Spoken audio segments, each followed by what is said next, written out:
The National Weather Service in Macomb has issued a tornado outbreak alert for Macomb County, Oakland County, Wayne County, until 11:50 a.m. At 9 p.m. the National Weather Service Doppler radar indicated a severe thunderstorm capable of producing a significant amount of tornadoes at Van Dyke Avenue. The following areas must seek shelter immediately. All schools in the Romeo and Utica Community School Districts. All persons west of M59.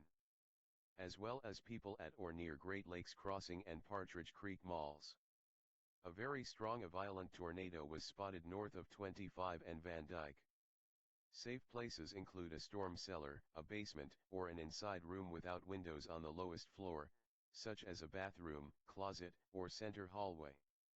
We urge you to take this situation seriously.